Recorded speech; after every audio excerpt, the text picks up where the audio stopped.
ស្នេហ៍បងមិនប្រាថ្នាយកអ្វីសូមឲ្យតែថ្លៃនឹងពីចិនដាត្រឹមជួបមុខឬវាចានឹងស្រស់ជីវ៉ាស្នេហ៍អើយអូនសុខពេកក្រៃសំដីផ្អែមថែមរូបរាងសង្ហាស្អាតអស្ចារ្យតែសំបកខាងក្រៅតែធៀបពិតបងកាយសាហាវចិនខោខើបែរទៅជាប្រគ្មានមេត្តាគួរយល់ពីចិនមិនអូនស្មងស្នេហា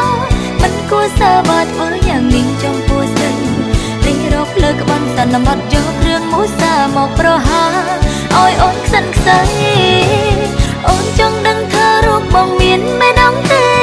ទើបប្រមាមេយកស្នេហ៍ជាការសប្បាយ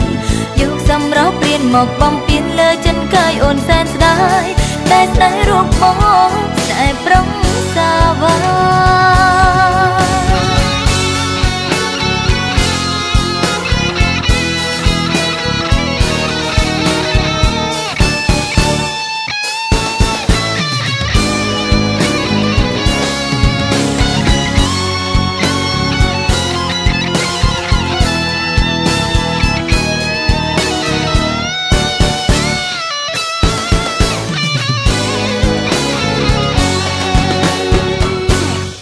អូនស្នេហ៍បងមិនប្រាថ្នាយកអ្វី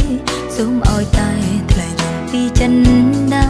ត្រឹមជួបមុខឬវាចានឹងស្រស់ជីវ៉ាស្នេហ៍អើយអូនសុខពេកក្រៃ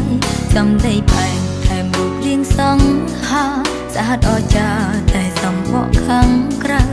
តែធៀបពិតបងកាយសាហាវចិនខោខើបែរទៅជាប្រគ្មានមេត្តាគួរយល់ពីចិនមិនអូនស្មងស្នេហា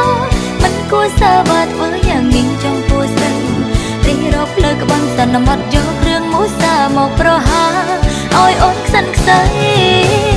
អូនចង់ដឹងថារូបបងមានមែនអង្ទេ